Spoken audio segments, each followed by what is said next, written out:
The classes by Sunil sir पर आप सबका स्वागत है। कल बोर्ड की परीक्षा है तो कुछ फार्मूले जो इम्पोर्टेंट फार्मूले हर चैप्टर के हैं हम आप लोगों को करा दे रहे हैं। देखिए पहला समांतर श्रेणी से, यदि समांतर श्रेणी का प्रथम पद ए, अंतिम पद एल और फार्मांतर डी हो तो पदों तथा पदों की संख्या एन हो तो एनवा पद का फार्मूला होगा A plus N minus one into D, और ए एन बराबर हो जाएगा, एनवा पद को ए एन से लिख सकते हैं या टी एन से भी लिख सकते हो, तो ए एन बराबर A plus N minus one into D, एनवा पद का फार्मूला हो गया। और यदि समांतर श्रेणी का अंतिम पद यल हो तो यल बराबर A plus N minus one into D, ठीक है।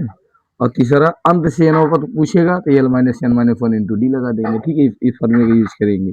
और समांतर श्रेणी के एन पदों का योगफल अगर एस एन है तो एन बाई टू बराबर ए प्लस एन, ये फार्मूला लगाया जाएगा। और देखिए और ये एन बराबर यही फार्मूला एन बाई टू लिखेंगे, ये लिख जगह है अगर A plus N minus one into D लिख दे एन बाई टू ब्रैकेट में two A plus N minus one into D, ठीक है, ये हो गया। एक फार्मूला और है उसको भी लिख दिया जा रहा है, जैसे देखिए एनवा पद अगर पूछे, ठीक है, ए एन बराबर एन पदों का योगफल दिया रहेगा, एस एन दिया रहेगा, तो एनवा पद बराबर हो जाएगा S N minus one, S N का मान दिया रहेगा एन के पदों में, एस एन माइनस वन निकाल लेंगे तो ये एनवा पद का फार्मूला हो जाएगा एस एन माइनस ठीक है, तो उसमें घटा देंगे जो एन के फॉर्म में आ जाएगा एनवा पद। जैसे मान लीजिए आ गया ए एन बराबर टू एन प्लस फाइव, तो एन की जगह हम रखेंगे तो पहला पद हो जाएगा, दो रखेंगे तो दूसरा पद हो जाएगा, ठीक है। तो ये हो जाएगा समांतर श्रेणी का हो गया फार्मूला, ठीक है। चलिए देखिए और द्विघात समीकरण से 4-5 फार्मूले हैं, इसको भी आप लोग देख के जाइएगा। यह द्विघात समीकरण A X square plus B X plus C बराबर 0 के मूल अल्फा तथा बीटा हो तो मूलों का योगफल, जिसको अल्फा प्लस बीटा लिखेंगे, मूलों का योगफल अल्फा प्लस बीटा बराबर माइनस बी बटे ए, मूलों का गुणनफल क्या हो जाएगा सी बटे ए, ठीक है। यदि A X square plus B X plus C बराबर 0 के मूल बराबर हो तो बी स्क्वायर माइनस 4ac बराबर 0 लगा देंगे, ठीक है। इस पर भी एक सवाल जरूर आता है पेपर में। यह द्विघात समीकरण के मूल अल्फा तथा बीटा हो तो द्विघात समीकरण अगर बनाने के लिए कहेगा, अगर मूल दिए रहेंगे तो द्विघात समीकरण बनाने के लिए कहेगा तो ये फार्मूला लगाएंगे, x square minus alpha plus, ध्यान देंगे यहाँ माइनस है, x square minus alpha plus beta x plus alpha beta बराबर 0, ठीक है। अल्फा बीटा का मान यहाँ रख देंगे, अगर मूलों का योगफल गुणनफल दोनों दिया है तो डायरेक्ट रख देंगे, अगर अल्फा बीटा का अलग अलग मान दिया गया है तो अलग अलग मान रख करके इसको हल कर देंगे, ठीक है। और सीधराचार्य भी से अगर हल करने के लिए कहेगा या नहीं, इसमें कोई द्विघात समीकरण हल नहीं होगा तो उसके लिए फार्मूला हो जाएगा, एक बटे गलती हो गई, इतने को बटे रहेगा ना, एक्स बराबर क्या हो जाएगा, एक्स बराबर minus B plus minus under root B square minus 4ac upon 2a, Shridharacharya भी से इस तरीके से हल करेंगे, ठीक है, ये हो जाएगा। देखिए युगपत समीकरण से, यदि युगपत समीकरण a1x plus b1y plus c1 बराबर 0 तथा a2x plus b2y plus c2 बराबर 0 हो तो यदि a1 बटे a2 not equal to b1 बटे b2, a1 बटे a2 b1 b2 बराबर नहीं होंगे तो समीकरण का अद्वितीय हल मतलब केवल एक हल होगा। यदि a1 बटे a2 बराबर b1 बटे b2 not equal to c1 बटे c2 हो तो समीकरण का कोई हल नहीं होगा। लिखा रहेगा समीकरण ये रहेगा कि किस मान के लिए समीकरण का कोई हल नहीं होगा, तो कोई हल नहीं लिखा रहता ये वाला लगाएंगे, अद्वितीय हल रहेगा तो ये वाला लगाएंगे, ठीक है। और अगर लिखा रहेगा यदि a1 बटे a2 बराबर b1 बटे b2 बराबर c1 बटे c2 तो समीकरण के अनंत हल होंगे, तो समीकरण के अनेक हल होंगे या के अनंत हल होंगे, अनंत हल होंगे, ठीक है। ये युगपत समीकरण का हो गया फार्मूला, ठीक है, इतने फार्मूला है और बाकी तो प्रतिस्थापन विधि और क्या कहते हैं विलोपन विधि से हल करने के लिए आएगा, ठीक है। तो ये हो जाएगा आपका युगपत समीकरण से, ठीक है। देखिए त्रिकोणमिति से, त्रिकोणमिति से तो फार्मूला आप लोग को याद ही होगा, उसको भी याद रखिएगा, साइन थीटा बराबर लंब बटे कर्ण, कास थीटा बराबर आधार बटे कर्ण, tan थीटा बराबर लंब बटे आधार, ठीक है। और तीन उसके उल्टे हो जाएंगे, साइन थीटा बराबर लंब बटे कर्ण है तो कौशिक हो जाएगा कर्ण बटे लंब, कास थीटा आधार बटे कर्ण है तो सिक हो जाएगा कर्ण बटे आधार, और tan थीटा लंब बटे आधार है तो आधार बटे लंब हो जाएगा।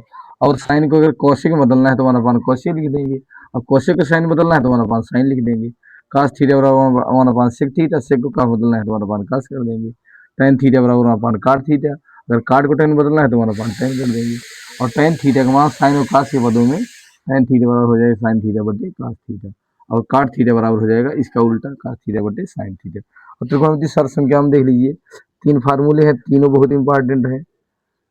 sin square theta plus cos square theta बराबर 1, दूसरा इसको जरूर याद रखिएगा, sec स्क्वायर थीटा बराबर 1 प्लस sin स्क्वायर थीटा, और तीसरा हो जाएगा cosec स्क्वायर थीटा बराबर cosec स्क्वायर थीटा बराबर 1 प्लस cot स्क्वायर थीटा। ठीक है, इसको आप लोग बदलना भी जानते रहिए, cos उधर ले जाएंगे तो केवल साइन हो जाएगा, 1 माइनस cos स्क्वायर हो जाएगा, sec अगर tan इधर लाएंगे sec square theta minus tan square theta बराबर 1 हो जाएगा, cosec स्क्वायर थीटा cot इधर लाएंगे तो cosec square theta minus cot square theta बराबर 1।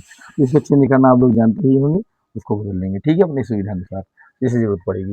अब मान देखिए, मान याद रखिए, देखिए साइन 30 का मान और cos 60 का मान बराबर होता है, क्या आएगा 1/2 आएगा।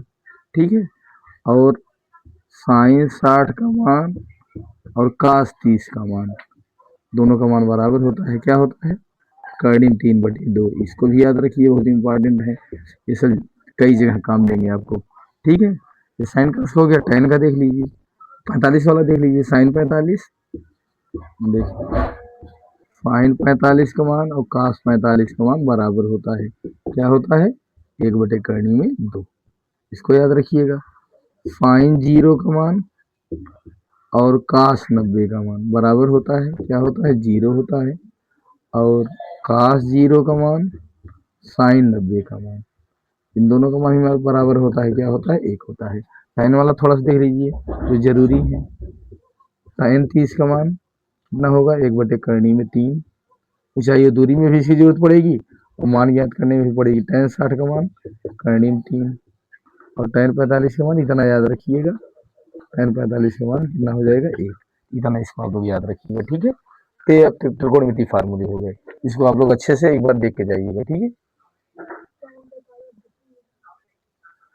चलिए तो देखो tan 45 ऊपर लिख दे रहे हैं, tan 60 का मान कर्णिम 3, tan 45 का मान इधर लिख दे रहे हैं, tan 45 का मान 1, उधर नीचे दिख नहीं रहा था इसलिए बगल में लिख दिए, tan 45 का मान क्या हो जाएगा 1 हो जाएगा। ठीक है, इसको याद रखिएगा।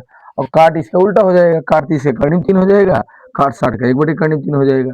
tan 45 का मान और काट 45 का मान दोनों को वही होगा, उल्टा करेंगे तो इसका मान तभी एक आएगा, इतना आप लोग याद रखिएगा। ठीक है, त्रिकोणमितीय फार्मूले हो गए। ठीक है, इसको अच्छे से देख जाइए। देखिए समांतर माध्य, माध्य क्या बहुलक से ये फार्मूला, ये देख लीजिए, इसमें भी क्वेश्चन आएंगे, फार्मूला आप लोग देखते जाएंगे तभी लगा पाएंगे। देखिए समांतर माध्य बराबर सिग्मा एफ एक्स बटे एन, मतलब पदों का योग बटे पदों की संख्या। कल्पित माध्य विधि से अगर विचलन, कल्पित माध्य या विचलन विधि से अगर पूछेगा तो समांतर माध्य बराबर क्या फार्मूला होता है, ए क्या है कल्पित माध्य, A plus sigma, sigma F D लिखिए। ठीक है, सिग्मा एफ, हाँ sigma F D, sigma F D upon N into C I, मतलब जितने जो क्लास इंटरवल जितने जितने का अंतर रहेगा उतने गुणा कर देंगे। ठीक है, माध्यिका के लिए फार्मूला है L1 प्लस वो निम्न सीमा, L1 मतलब निम्न सीमा, L2 मतलब उच्च सीमा, L1 plus L2 minus L1 बटे एफ, अब ब्रैकेट में n/2 माइनस एफ। ठीक है, फार्मूला हो जाएगा। अब बहुलक बराबर हो जाएगा एल प्लस F1, बहुलक बराबर एल प्लस मतलब निम्न सीमा, बहुलक वर्ग की निम्न सीमा, L plus F1 minus F0 upon 2F1 minus F0 minus F2 into H, मतलब वर्गाम, आप जितने जितने का अंतर रहेगा उतने कर देंगे। और एक फार्मूला आपके लिए ऑब्जेक्टिव में काम करेगा, ये बहुलक बराबर, बहुलक बराबर ऑब्जेक्टिव में देगा या 2 नंबर में आएगा वो भी, बहुलक बराबर 3 गुणे माध्यिका, 3 गुणे माध्यिका माइनस 2 गुणे माध्य। ठीक है, अगर बहुलक ये ऑब्जेक्टिव में देगा या 2 नंबर का भी, या 2 या 1 नंबर का क्वेश्चन वैसे भी आते हैं, बहुलक बराबर माध्यिका और माध्य दिया है बहुलक पूछ लेगा। ठीक है, या माध्यिका बहुलक दिए रहेगा माध्य पूछ लेगा, तो उसके लिए फार्मूला होगा बहुलक बराबर 3 गुणे माध्यिका, ध्यान देना ही भूलते हैं, 3 गुणे माध्यिका है माइनस 2 गुणे माध्य है। ठीक है, तो इसके लिए फार्मूला हो गया। प्रायिकता देखिए, प्रायिकता इंग्लिश को प्रोबेबिलिटी बोलते हैं, तो प्रोबेबिलिटी ऑफ इवेंट बराबर क्या हो जाएगा number of event upon number of sample space. ठीक है, इसको निकालना आप लोग सीखेंगे, फार्मूला है ठीक है। अब प्रायिकता जो होगी पीई किसी घटना के घटित होने की प्रायिकता और किसी घटना के न घटित होने की प्रायिकता, दोनों का योग क्या होगा, एक होगा। ठीक है। अगर किसी घटना घटित होने की प्रायिकता दिया है और किसी घटना घटित होने की प्रायिकता न घटित हो, किसी घटना घटित होने की प्रायिकता दिया है और किसी घटना के न घटित होने की प्रायिकता पूछ लेगा तो इसमें रख देंगे, इधर घटा करके निकाल दिया जाएगा। ठीक है। अब प्रायिकता जो होगी प्रोबेबिलिटी ऑफ इवेंट, पीई का मान हमेशा एक के बराबर एक से कम होगा, जीरो के बराबर या जीरो से ज्यादा होगा। ठीक है। इसमें ऑब्जेक्टिव पूछा जाता है या फार्मूला कभी कभी दे देता है, तो इसको आप लोग याद रखिएगा। अभी ये देखो एक प्रश्न इसमें बड़ा इंपॉर्टेंट है, ऑब्जेक्टिव में हो सकता है आ जाए, किसी एक वर्ष में 53 रविवार होने की प्रायिकता ज्ञात कीजिए, तो उसका आंसर 1/7 हो जाएगा। किसी लीप वर्ष में 53 रविवार होने की प्रायिकता अगर पूछ लेगा तो क्या कहते हैं 2/7 आंसर हो जाएगा। रविवार सोमवार मंगलवार कुछ भी पूछेगा तो लीप वर्ष देगा 2/7 होगा, अगर लीप वर्ष नहीं है साधारण वर्ष का पूछेगा कोई भी दिन रहे उसका आंसर 1/7 होगा। तो उसको आप लोग याद रखिएगा। और प्रोबेबिलिटी में एक चीज देखिए, किसी घटना के घटित होने की प्रायिकता नहीं हो सकती है, किसी घटना के घटित होने की प्रायिकता एक से ज्यादा नहीं होगी और जीरो से कम नहीं होगी, न तो ऋणात्मक होगी न तो एक से ज्यादा होगी। इसको आप लोग याद रखिएगा। ठीक है। तो ये रहा क्या कहते हैं। और हाँ, एक सिक्के को एक बार उछालेंगे तो क्या क्या आएगा, 2 परिणाम प्राप्त होंगे। 2 सिक्कों को उछालेंगे तो 4 परिणाम प्राप्त होंगे। एक पासे को फेंकेंगे तो 6 परिणाम प्राप्त होंगे, 1 से लेकर 6 तक। 2 पासों को फेंकेंगे तो 6 छंग 36 परिणाम होंगे। इसको याद रखिएगा। ठीक है। इसको आप लोग तैयार किए होंगे, फार्मूला है, फार्मूला हम बता दिए। ठीक है। देखिए ये भी फार्मूला इंपॉर्टेंट है। त्रिज्यखंड के चाप की लंबाई L बराबर 2 पाई r थीटा बटे 360। त्रिज्य इस पर भी सवाल 2 नंबर के आएंगे। त्रिज्यखंड की चाप की लंबाई L बराबर 2 पाई r थीटा बटे 360 और त्रिज्यखंड का क्षेत्रफल हो जाएगा पाई r स्क्वायर थीटा बटे 360। ये देखो वृत्त का क्षेत्रफल नहीं होता पाई r स्क्वायर, उसी में पाई r स्क्वायर थीटा बटे 360 कर देंगे। और तो क्या बोलते हैं वृत्त की परिधि 2 पाई r होती है, थीटा बटे 360 उसमें मल्टीप्लाई कर देंगे, आ जाएगा। वृत्तखंड का क्षेत्रफल होगा, इसको भी याद रखिएगा। 4 नंबर का